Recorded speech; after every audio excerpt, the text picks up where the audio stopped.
So when I walk people through forgiveness, because unforgiveness is an open door to the demonic, Amen. right? Like it just is. You will be oppressed if you're choosing to stay in unforgiveness. And that's on science. You can see there's like actual science of people's physical bodies who are in unforgiveness, that they are more sick, that they're dealing with more depression, all that. So you could look that up if you want. But I walk him through this forgiveness prayer, and he's forgiving these people like easily. And I said, okay. I said, now I need you to forgive yourself. Because mind you, he's had 3 marriages. There's been lots of problems, issues with kids, you know. And he said, I can't do that. And I said, you can't do that, or that demon can't do that? Because I think that you can do that.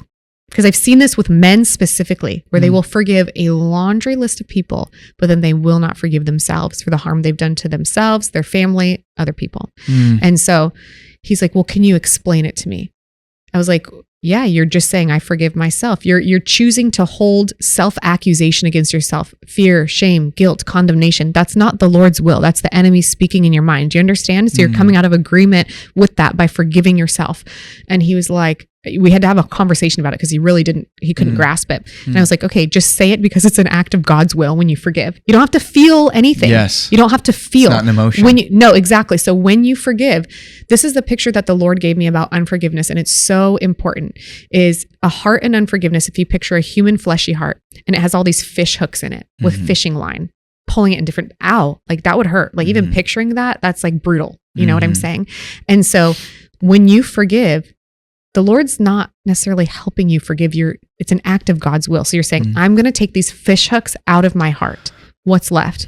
Wounds, infection. The Holy Spirit comes in. He heals the bitterness. The Holy Spirit comes in. He heals the anger, the grief, the loneliness, the confusion, betrayal, whatever it is. And so I explained that to him in this moment, and he says, okay. So he forgives himself, and then he begins to manifest a demon.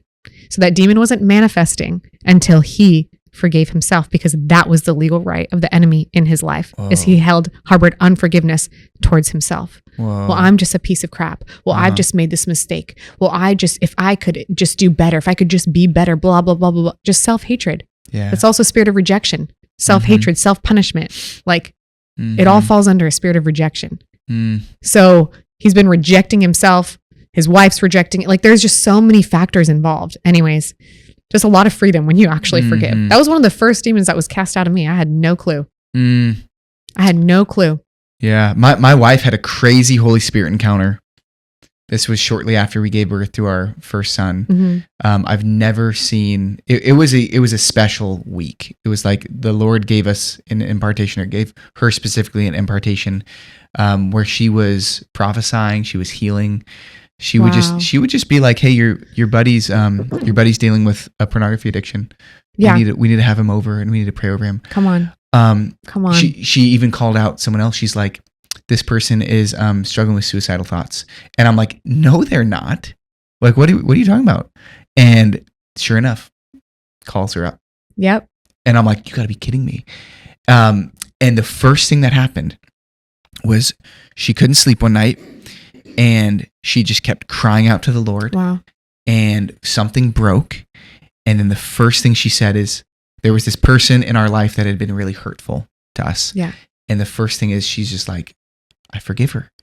And she like had forgiveness, and then boom, the Holy Spirit fell. Dude. In a really significant way that I've never seen to this day. Wow. And it was like all fear was stripped from her. Come on. And she had battled anxiety for so long. All fear. Because she was being oppressed by a spirit of fear through the open door of unforgiveness. Maybe, whatever. Yeah, whatever. Yeah. But all I know is forgiveness broke the back of that thing. And it was like freedom came rushing in. And you're right. I think people don't realize how much of an oppressive thing unforgiveness is. I mean, and people are like, well, I just don't know that I'm ready. I don't know that they're ready to receive my forgiveness. I'm like, hey guys, this is not like a negotiation. Right. This is a decision. This is obedience to forgive. Yeah.